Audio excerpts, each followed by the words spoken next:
क्या आपको लगता है कि आप भूगोल को अच्छी तरह समझते हैं?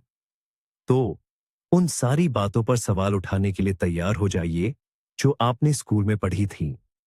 आज हम भूगोल के ऐसे अजब-गजब विरोधाभासों और हैरत अंगेज तथ्यों की दुनिया में कदम रखेंगे जो आपको कोरी कल्पना लगेंगे। हम दिखाएंगे कि हमारी पृथ्वी पहली नजर में जितनी सरल दिखती है, उससे कहीं ज्यादा अविश्वसनीय और हैरत अंगेज है। स्कूली नक्शे और किताबें अक्सर दुनिया की हकीकत को काफी सरल करके दिखाते हैं ताकि हम उसे आसानी से समझ सकें। लेकिन इन सरलीकरणों के पीछे कुछ अविश्वसनीय और चौंकाने वाले सच छिपे हैं। दुनिया सिर्फ एक स्थिर तस्वीर नहीं, बल्कि एक जीवंत और गतिशील प्रणाली है जो अजीबोगरीब चीजों और अनियमितताओं से भरी पड़ी है। और अब आप इनमें से 20 सबसे हैरान कर देने वाले तथ्यों के बारे में जानेंगे। तो आइए एक ऐसे तथ्य से शुरुआत करते हैं जो वाकई हमें अपने ग्रह के विशाल आकार का एहसास कराता है। हम सभी रूस को नक्शे पर देखने के आदी हैं, लेकिन शायद ही कभी सोचते हैं कि इसका आकार वास्तव में कितना बड़ा है। आइए समय की बात करें। कल्पना कीजिए कि आपने अपने ही देश में रहने वाले किसी दोस्त को फोन करने का फैसला किया। आमतौर पर आप बस घड़ी देखते हैं और नंबर डायल कर देते हैं, लेकिन रूस में चीजें इतनी आसान नहीं है, बल्कि कहीं ज्यादा पेचीदा है। इस देश के भूभाग में पूरे 11 टाइम जोन है। जी हाँ, 11। एक ही अखंड भूभाग के लिए यह एक अचूक विश्व रिकॉर्ड है। जरा इस पर गौर कीजिए। जब सुदूर पश्चिमी क्षेत्र कलिनिनग्राद के निवासी सुबह 8 बजे उठकर नाश्ता करने बैठते हैं, तो सुदूर पूर्व में स्थित कामचटका में शाम के 7 बज चुके होते हैं। वहां लोग काम से लौटकर रात का खाना खा रहे होते हैं और सोने की तैयारी कर रहे होते हैं। एक क्षेत्र में पूरा दिन गुजर रहा होता है, जबकि दूसरे में गहरी रात छा चुकी होती है। इससे अविश्वसनीय स्थितियां पैदा होती हैं। पेट्रोपाव्लोव्स्क कामचत्स्की के निवासी राष्ट्रपति का नव वर्ष का संबोधन मॉस्को वासियों से पूरे 9 घंटे पहले देखते हैं। और जब मॉस्को में दोपहर का भोजन हो रहा होता है, तब व्लादिवोस्तोक में गहरी शाम हो चुकी होती है। इतने विशाल क्षेत्र का प्रबंधन करना, जहां समय इतनी अलग अलग तरह से चलता है, यह वास्तव में एक अनोखा और चुनौतीपूर्ण कार्य है। समय की सीमाओं से बाहर निकलकर अब भौतिक दुनिया की बात करते हैं। जब हम देशों की सीमाओं के बारे में सोचते हैं, तो अक्सर हमारे मन में मानचित्र पर बनी सीधी लकीरें आती हैं। लेकिन तटरेखा के मामले में कहानी कहीं ज्यादा दिलचस्प हो जाती है। और इस मामले में कनाडा ही असली चैंपियन है। कनाडा की तटरेखा दुनिया में सबसे लंबी है, लेकिन सबसे लंबी शब्द भी इसकी विशालता को पूरी तरह बयान नहीं कर पाते। इसकी कुल लंबाई 2,43,000 किलोमीटर से भी ज्यादा है। इसकी विशालता को समझने के लिए आइए एक काल्पनिक प्रयोग करते हैं। अगर आप इस पूरी दूरी को पैदल तय करने का फैसला करते हैं, वो भी बिना रुके, बिना सोए, तो आपको 30 साल से भी ज्यादा का समय लग जाएगा। पूरे 30 साल की लगातार पैदल यात्रा। यह दूरी पृथ्वी के भूमध्य रेखा का 6 बार चक्कर लगाने से भी ज्यादा है। इतना ही नहीं, यह पृथ्वी से चंद्रमा तक की दूरी से भी ज्यादा है। आखिर यह इतनी बड़ी संख्या आती कहां से है? दरअसल इसकी वजह है इसकी अविश्वसनीय रूप से कटी-फटी तटरेखा और देश में शामिल हजारों द्वीप। कनाडा का समुद्र तट खाड़ियों, फजोर्डों और द्वीप समूहों का एक अंतहीन भूल भुलैया है, और इनमें से हर एक इस हैरान कर देने वाली संख्या में अपना योगदान देता है। आइए अब विशाल दूरियों से हटकर एक अनोखी भौगोलिक स्थिति पर गौर करें। हम अपनी पृथ्वी को गोलार्धों में बांटने के आदी हैं। भूमध्य रेखा इक्वेटर द्वारा विभाजित उत्तरी और दक्षिणी गोलार्ध, और ग्रीनविच मेरिडियन द्वारा विभाजित पश्चिमी और पूर्वी गोलार्ध। आमतौर पर हर महाद्वीप 2, अधिकतम 3 गोलार्धों में स्थित होता है। लेकिन एक अपवाद है, और वो अपवाद है अफ्रीका, एकमात्र ऐसा महाद्वीप जो चारों के चारों गोलार्धों में फैला हुआ है। भूमध्य रेखा ठीक इसके केंद्र से होकर गुजरती है, जिससे महाद्वीप के क्षेत्र उत्तरी और दक्षिणी दोनों गोलार्धों में आते हैं। इसी के साथ प्रधान या म्योत्तर सीरो मेरिडियन भी अफ्रीका के पश्चिमी हिस्से को काटता है।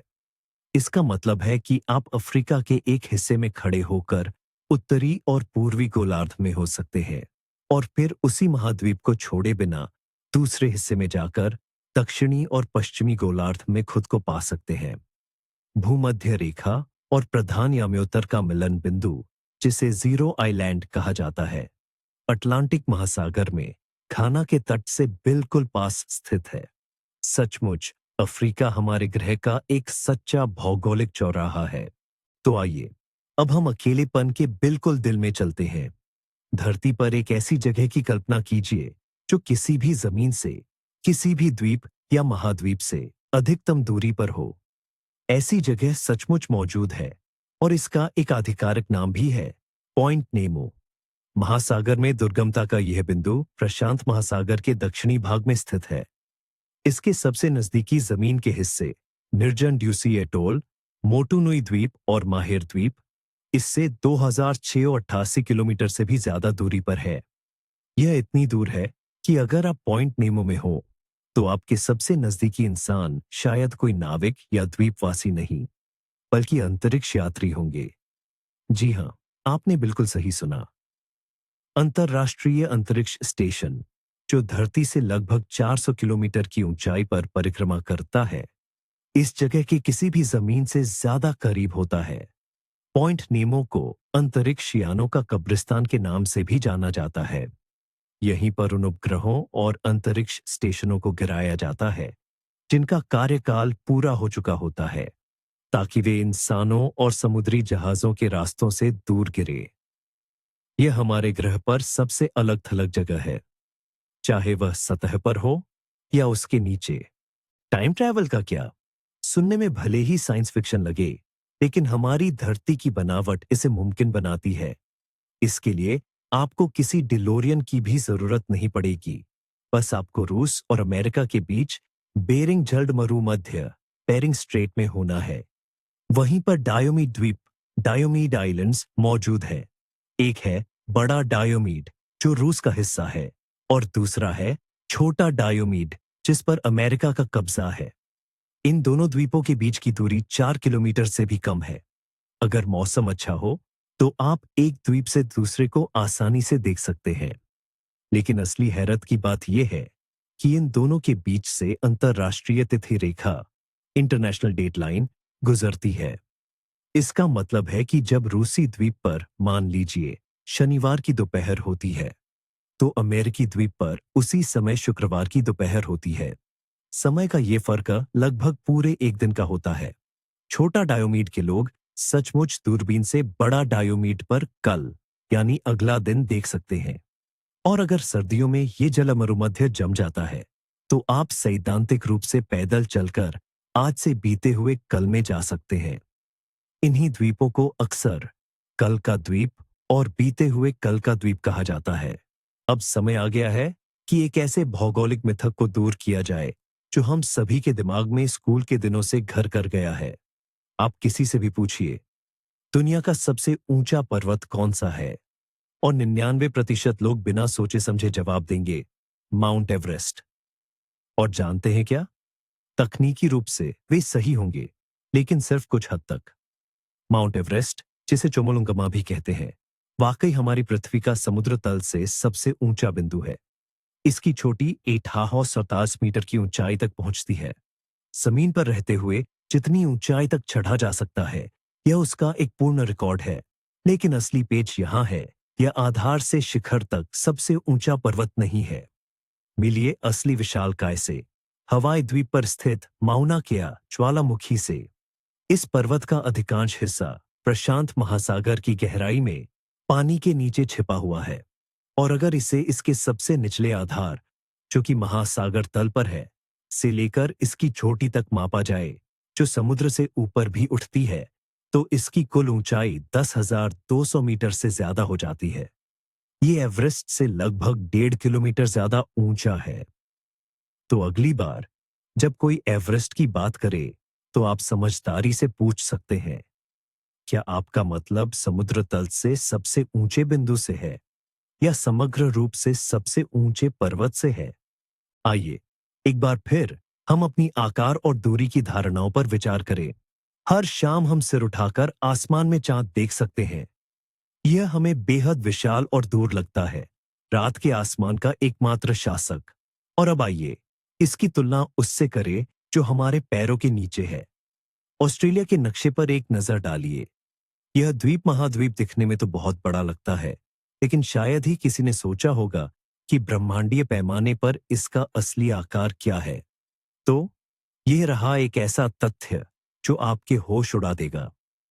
ऑस्ट्रेलिया महाद्वीप की चौड़ाई पूर्वी से पश्चिमी तट तक लगभग 4000 किलोमीटर है। और अब ध्यान दें, चंद्रमा का व्यास डायमीटर केवल 3474 किलोमीटर है। तो इसका मतलब है कि हमारा अपना महाद्वीप हमारे प्राकृतिक उपग्रह से लगभग 500 किलोमीटर ज्यादा चौड़ा है। अगर चांद को ऑस्ट्रेलिया के नक्शे पर रखा जाए तो यह सिडनी और पर्थ के बीच पूरी तरह से समा जाएगा और किनारों पर कुछ जगह भी बच जाएगी। यह तथ्य बखूबी दर्शाता है कि हमारा ग्रह कितना विशाल है और दूर की वस्तुओं का दृश्य बोध कितना भ्रामक हो सकता है। अंतरिक्ष की अथाह ऊंचाइयों से अब जरा अपनी पृथ्वी की सतह के सबसे निचले छोर की ओर बढ़े। आपने शायद मृत सागर के बारे में सुना होगा, जो अपने असाधारण खारेपन के लिए जाना जाता है। इसका पानी इतना घना है कि इसमें आप बिना किसी प्रयास के सतह पर आसानी से तैर सकते हैं या लेट सकते हैं। लेकिन इसकी खासियत सिर्फ इसके पानी में ही नहीं है। पूरी धरती पर मृत सागर के तट ही जमीन का सबसे निचला हिस्सा है। ये समुद्र तल से 430 मीटर से भी ज्यादा नीचे स्थित है। जरा कल्पना कीजिए, आप इसके तट पर खड़े हैं और ये महसूस कर रहे हैं कि आपके सिर के ऊपर 430 मीटर हवा है, जहां से समुद्र की सामान्य सतह की ऊंचाई शुरू होती है। इज़राइल और जॉर्डन की सीमा पर स्थित यह जगह पृथ्वी की भूपर्पटी में एक गहरा गर्त है। इसी वजह से यहाँ वायुमंडलीय दबाव ज्यादा होता है और हवा में ऑक्सीजन की मात्रा भी अधिक होती है। कुछ लोग तो ये भी दावा करते हैं कि यह स्वास्थ्य के लिए फायदेमंद है। लेकिन अफसोस की बात है कि मानवीय गतिविधियों और जलवायु परिवर्तन के कारण मृत सागर का जल स्तर तेजी से गिर रहा है। नतीजतन जमीन का यह सबसे निचला बिंदु हर साल और भी नीचे होता जा रहा है। तो चलिए अब हम राजनीतिक भूगोल की बात करते हैं, जो कभी कभी बड़ी दिलचस्प पहेलियां खड़ी करता है, बिल्कुल एक मैट्रियोस्का गुड़िया की तरह। जरा एक ऐसे देश की कल्पना कीजिए जो पूरी तरह से चारों ओर से किसी एक ही दूसरे देश की सीमा से घिरा हो। ऐसे देशों को एनक्लेव कहा जाता है। इसका सबसे मशहूर उदाहरण है वेटिकन सिटी। दुनिया का यह सबसे छोटा देश इटली की राजधानी रोम शहर के बीचों बीच स्थित एक एनक्लेव है। इटली में ही एक और उदाहरण है सैन मारिनो गणराज्य, जो भी पूरी तरह से इतालवी भूभाग से घिरा हुआ है। लेकिन ऐसे बड़े उदाहरण भी मौजूद हैं। चलिए अब हम दक्षिण अफ्रीका चलते हैं। इस बड़े देश के ठीक बीचों बीच लेसोथो नाम का एक पूरा राजशाही देश स्थित है। यह एक पहाड़ी देश है जो पूरी तरह से दक्षिण अफ्रीकी गणराज्य की भूमि से घिरा होने के कारण बाकी दुनिया से कटा हुआ है। लेसोथो का समुद्र तक कोई सीधा रास्ता नहीं है और किसी भी दूसरे देश में जाने के लिए इसके निवासियों को अपने इकलौते पड़ोसी दक्षिण अफ्रीका की सीमा पार करनी पड़ती है। जमीन पर बने ये भौगोलिक द्वीप इस बात का एक बेहतरीन उदाहरण है कि कैसे इतिहास और राजनीति दुनिया के नक्शे पर सबसे अजीबोगरीब सीमाएं गढ़ती हैं। अब हम उन देशों से हटकर बात करेंगे जो चारों ओर से जमीन से घिरे हैं और रुख करेंगे उन मुल्कों की तरफ जो समंदर के बीचों बीच जमीन के टुकड़ों का एक बिखरा हुआ समूह है। जब भी हम किसी द्वीप राष्ट्र आइलैंड नेशन के बारे में सोचते हैं तो इंडोनेशिया या जापान जैसे नाम तुरंत दिमाग में आते हैं।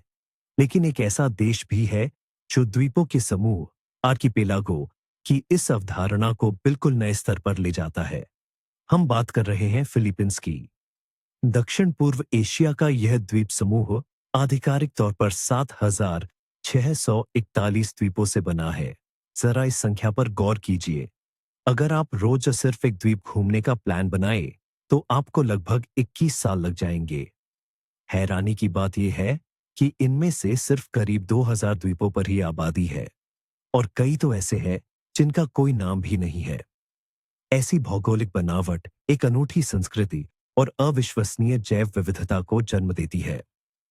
हर द्वीप या द्वीपों के समूह की अपनी बोली, अपनी परंपराएं हो सकती हैं और यहाँ तक कि जानवरों और पौधों की अनूठी प्रजातियां भी मिल सकती हैं। लेकिन इससे भारी रसद संबंधी लॉजिस्टिकल चुनौतियां भी खड़ी होती हैं। कल्पना कीजिए, एक ऐसे देश का प्रशासन चलाना कितना मुश्किल होगा जहां इसके अलग अलग हिस्सों के बीच संपर्क पूरी तरह से समुद्री या हवाई परिवहन पर निर्भर करता हो। फिलीपींस सिर्फ एक देश नहीं है, बल्कि यह हजारों जमीन के टुकड़ों में बंटा समंदर में फैला एक पूरा संसार है। हम अक्सर सोचते हैं कि भौगोलिक चीजें जैसे कि ध्रुव स्थिर और अटल होते हैं, जैसे कि उत्तरी ध्रुव और दक्षिणी ध्रुव ये नक्शे पर अंकित होते हैं और हमें लगता है कि हमेशा वहीं रहते हैं। लेकिन यह एक बहुत बड़ी गलतफहमी है, खासकर जब बात पृथ्वी के चुंबकीय क्षेत्र की आती है। असल में चुंबकीय उत्तरी ध्रुव वह बिंदु जिसकी ओर कंपास की सुई इशारा करती है, भौगोलिक उत्तरी ध्रुव से अलग होता है। और सबसे दिलचस्प बात यह है कि यह लगातार अपनी जगह बदलता रहता है। इस घटना को चुंबकीय ध्रुव का बहाव, मैग्नेटिक पोल ड्रिफ्ट कहते हैं। 20वीं सदी के ज्यादातर समय में यह धीरे धीरे कनाडाई आर्कटिक क्षेत्र में घूम रहा था, लेकिन पिछले कुछ दशकों में कुछ अजीब हुआ है। इसकी गति अचानक बहुत बढ़ गई है, लगभग 15 किलोमीटर प्रति वर्ष से बढ़कर 55 किलोमीटर प्रति वर्ष तक। और अब यह तेजी से कनाडा से रूसी साइबेरिया की ओर बढ़ रहा है। वैज्ञानिक अभी तक इस तेज गति का कोई सटीक स्पष्टीकरण नहीं दे पाए हैं। यह भगोड़ा ध्रुव नेविगेशन प्रणालियों के लिए समस्याएं पैदा कर रहा है, विमानों से लेकर हमारे स्मार्टफोन में मौजूद ऐप्स तक। इन सभी को हमारी बदलती ग्रह की वास्तविकता के अनुसार लगातार रिकैलिब्रेट करना पड़ता है। न केवल अदृश्य चुंबकीय ध्रुव चलता है, बल्कि हमारे पैरों तले की धरती भी निरंतर गतिशील है। महाद्वीप, जो हमें स्थिरता और अचलत्व का प्रतीक लगते हैं, वास्तव में ग्रह की सतह पर एक धीमी लेकिन निरंतर यात्रा पर है। यह घटना, जिसे प्लेट टेक्टोनिक्स या महाद्वीपीय बहाव के नाम से जाना जाता है, अविश्वसनीय रूप से धीमी गति से घटित होती है। महाद्वीपीय प्लेटें लगभग हमारे नाखूनों के बढ़ने की गति से चलती हैं, प्रति वर्ष केवल कुछ सेंटीमीटर। यह गति नगण्य लग सकती है, लेकिन भूवैज्ञानिक समय के पैमाने पर यह विशाल परिवर्तनों को जन्म देती है। लाखों साल पहले सभी आधुनिक महाद्वीप पेंजिया नामक एक विशाल सुपरकॉन्टिनेंट का हिस्सा थे। समय के साथ ये टूट गया और इसके हिस्से अलग होने लगे, जिससे महासागरों और दुनिया का आधुनिक मानचित्र का निर्माण हुआ। और यह प्रक्रिया अभी भी जारी है। अफ्रीका दक्षिण अमेरिका से दूर जा रहा है और अटलांटिक महासागर हर साल और चौड़ा होता जा रहा है। हम विशालकाय राफ्टों पर रहते हैं, जो पृथ्वी की पिघली हुई मेंटल पर धीरे धीरे लेकिन निश्चित रूप से तैर रहे हैं। आइए अब धरती की गहराइयों में उतरते हैं। अमेजन नदी को नदियों की रानी कहा जाता है। यह अकेली इतनी विशाल जलराशि समुद्र तक पहुंचाती है, जितनी दुनिया की अगली 7 सबसे बड़ी नदियां मिलकर भी नहीं पहुंचा पाती। इसका जल ग्रहण क्षेत्र इतना विशाल है कि इसकी तुलना पूरे एक महाद्वीप से की जा सकती है। लेकिन क्या होगा अगर मैं आपको बताऊं कि इस शक्तिशाली नदी के ठीक नीचे इसका एक गुप्त भूमिगत हमशक्ल छिपा हुआ है। साल 2011 में ब्राजीलियाई वैज्ञानिकों ने एक विशाल भूमिगत जलधारा की खोज की घोषणा की। यह जलधारा अमेजन नदी के ठीक नीचे लगभग 4 किलोमीटर की गहराई पर बहती है। इस भूमिगत नदी को शोधकर्ताओं में से एक के सम्मान में हमजा नाम दिया गया और इसके पैमाने हैरान कर देने वाले हैं। हालांकि हमजा में पानी के बहाव की गति अमेजन की तुलना में बहुत कम है। यह पानी छिद्रपूर्ण चट्टानों से होकर प्रति वर्ष केवल कुछ मीटर की गति से आगे बढ़ता है, लेकिन इसकी चौड़ाई सैकड़ों किलोमीटर तक फैली हुई है। ये जिस जलराशि को प्रवाहित करती है वह भी बेहद विशाल है। धरती के गर्भ में बहती यह अदृश्य नदी इस बात का एक और प्रमाण है कि हमारे ग्रह की जल प्रणालियां कितनी जटिल और बहुस्तरीय हैं। दुनिया की सबसे बड़ी नदी के नीचे एक और नदी बह रही है, जो हमारी नजरों से ओझल है, विशाल नदियों से लेकर छोटी-छोटी हवाई यात्राओं तक। अगर आप घूमने के शौकीन हैं, तो आप जानते ही होंगे कि एक छोटी उड़ान में भी कम से कम 1 घंटा तो लग ही जाता है। लेकिन क्या होगा अगर मैं आपको बताऊं कि दुनिया में एक ऐसी नियमित अंतर्राष्ट्रीय उड़ान भी है, जिसकी अवधि 2 मिनट से भी कम है? इस रिकॉर्ड को स्कॉटलैंड के 2 द्वीपों वेस्ट्रे वेस्ट्रे और पापा वेस्ट्रे के बीच चलने वाली उड़ान ने अपने नाम किया है। उनके बीच की दूरी सिर्फ 2.7 किलोमीटर है। ये कई बड़े हवाई अड्डों में रनवे की लंबाई से भी कम है। अनुकूल हवा होने पर ये उड़ान सिर्फ 90 सेकंड में पूरी हो जाती है। इतने कम समय में आप मुश्किल से अपनी सीट बेल्ट बांध पाएंगे कि पायलट लैंडिंग की घोषणा कर देगा। ये उड़ान एक छोटी एयरलाइन द्वारा संचालित की जाती है और यह वहां के स्थानीय निवासियों, शिक्षकों, डॉक्टरों और छात्रों के लिए बेहद महत्वपूर्ण है। उनके लिए यह सिर्फ एक आकर्षण नहीं, बल्कि काम या घर जाने का एक रोजमर्रा का साधन है। वहीं पर्यटकों के लिए यह गिनीज वर्ल्ड रिकॉर्ड्स में दुनिया की सबसे छोटी व्यावसायिक उड़ान के यात्री के रूप में अपना नाम दर्ज कराने का एक अनूठा अवसर है। जब आप कनाडा शब्द सुनते हैं, तो आपके दिमाग में सबसे पहले क्या आता है? शायद आपके जहन में बर्फ, हॉकी, मेपल सिरप और अथाह ठंडे जंगल ही आते होंगे। लेकिन हमारी धरती को रूढ़ियों को तोड़ना और हमें चौंकाना बहुत पसंद है। तो क्या आप इस बात पर यकीन करेंगे कि कनाडा में एक असली पूरा रेगिस्तान भी है? जी हाँ, आपने बिल्कुल सही सुना। ब्रिटिश कोलंबिया प्रांत के दक्षिणी भाग में ओकानागन घाटी में एक अनोखी पारिस्थितिकी तंत्र इकोसिस्टम मौजूद है, जिसे आधिकारिक तौर पर रेगिस्तान के रूप में वर्गीकृत किया गया है। ये पूरे कनाडा का सबसे गर्म और सूखा इलाका है। गर्मियों में यहाँ का तापमान आसानी से 40 डिग्री सेल्सियस से ऊपर पहुंच जाता है। और यह सिर्फ कहने भर की बात नहीं है।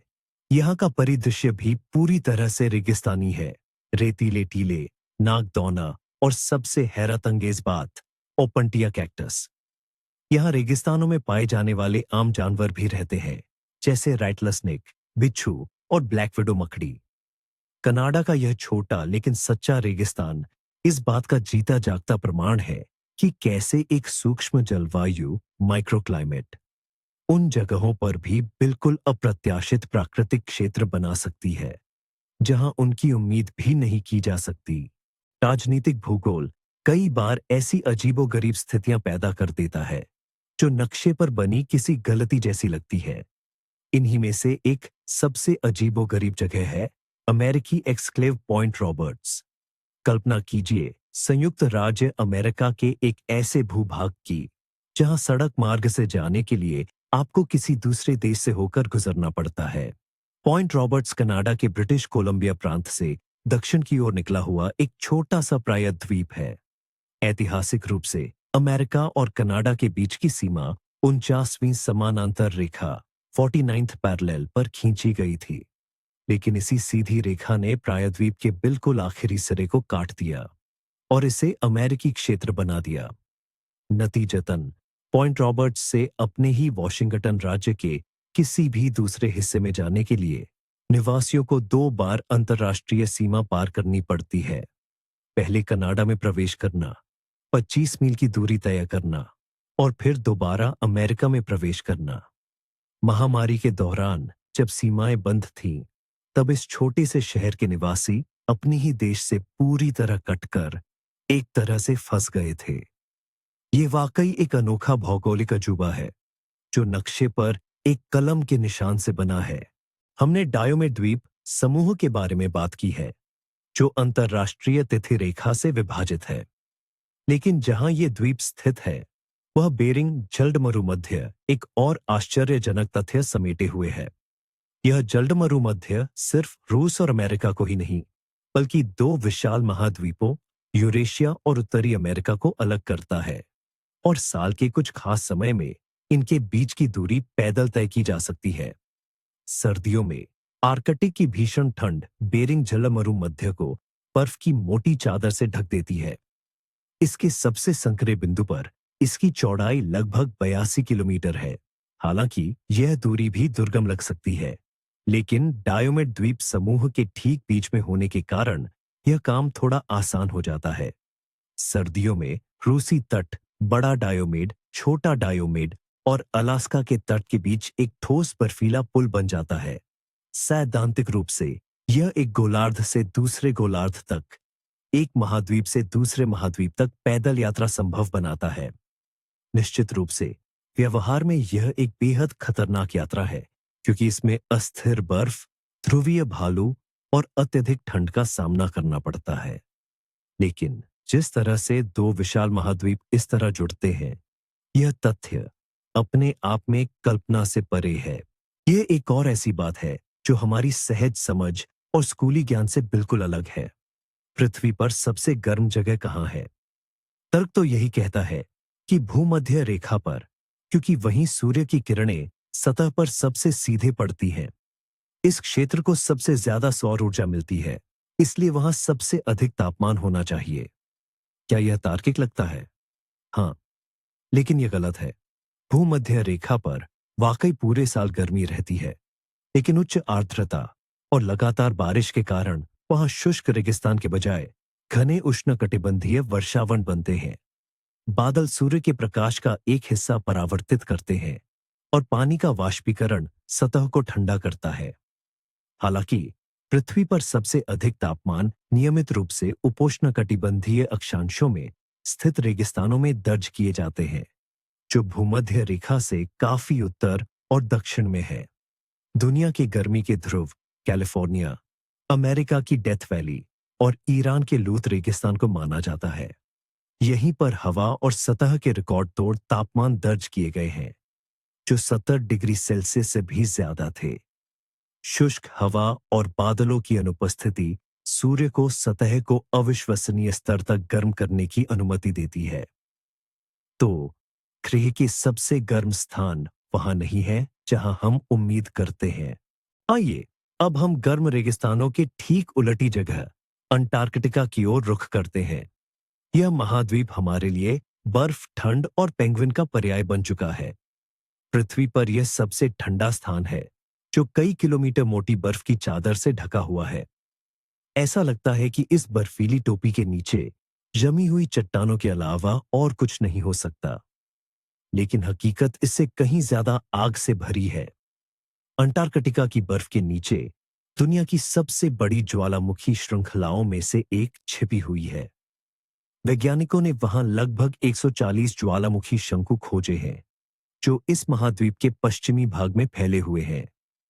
यह अंटार्कटिका को पृथ्वी पर ज्वालामुखियों की सबसे ज्यादा सघनता वाला क्षेत्र बनाता है।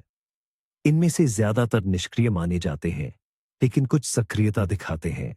उदाहरण के लिए माउंट एरेबस पृथ्वी पर सबसे दक्षिणी सक्रिय ज्वालामुखी है, जिसके शिखर पर तरल लावा की एक झील लगातार उफान मारती रहती है। एक आशंका है कि ग्लोबल वार्मिंग और ग्लेशियरों के पिघलने से भूपटपटी पर दबाव कम हो जाएगा, जिससे बड़े पैमाने पर ज्वालामुखी विस्फोट हो सकते हैं।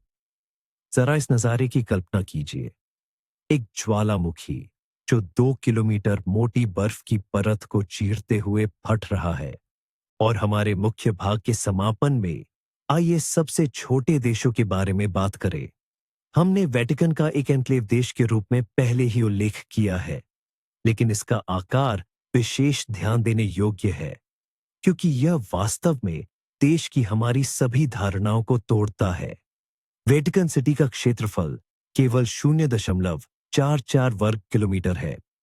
यह इतनी छोटी जगह है कि इसकी कल्पना करना भी मुश्किल है। आपको एक आसान तुलना देने के लिए आइए हम सभी परिचित न्यूयॉर्क के सेंट्रल पार्क का उदाहरण लेते हैं। इसका क्षेत्रफल 3.4 वर्ग किलोमीटर है। इसका मतलब है कि पूरा संप्रभु वेटिकन राज्य एक शहर के पार्क से लगभग 8 गुना छोटा है। आप पूरे देश को एक छोर से दूसरे छोर तक आधे घंटे से भी कम समय में पैदल पार कर सकते हैं। इस छोटी सी जगह में सेंट पीटर बेसिलिका, विश्व स्तरीय उत्कृष्ट कृतियों वाले संग्रहालय, अपना डाकघर, एक रेडियो स्टेशन और यहां तक कि स्विस गार्डों से बनी एक सेना भी समाई हुई है। यह इस बात का एक शानदार उदाहरण है कि विश्व के राजनीतिक मानचित्र पर आकार वास्तव में मायने नहीं रखता। इन तथ्यों पर जरा गौर कीजिए। आप एक द्वीप पर खड़े होकर कुछ ही किलोमीटर दूर दूसरे द्वीप पर कल का दिन देख सकते हैं, या फिर आप महासागर में किसी ऐसी जगह पर हो सकते हैं जहां आपके सबसे करीब इंसान जमीन पर नहीं बल्कि अंतर्राष्ट्रीय अंतरिक्ष स्टेशन आईएसएस पर मौजूद अंतरिक्ष यात्री हों। और यह तथ्य कि ऑस्ट्रेलिया महाद्वीप चांद से भी चौड़ा है, पैमानों के बारे में हमारी समझ को पूरी तरह बदल देता है। हमारा ग्रह सिर्फ एक सपाट नक्शे पर देशों और महाद्वीपों का एक संग्रह नहीं है। यह एक जीवित, सांस लेने वाला जीव है जो विरोधाभासों और अद्भुत घटनाओं से भरा है, जो हमारी तर्क शक्ति को चुनौती देते हैं और हमें दुनिया को एक नए नजरिए से देखने पर मजबूर करते हैं। इस वीडियो को अंत तक देखने के लिए धन्यवाद। अगर आपको कुछ नया और अद्भुत जानने को मिला तो लाइक करना और चैनल को सब्सक्राइब करना न भूलें, ताकि आप ऐसे और भी अविश्वसनीय खोजों को मिस न करें। आपका समर्थन हमारे लिए बहुत महत्वपूर्ण है।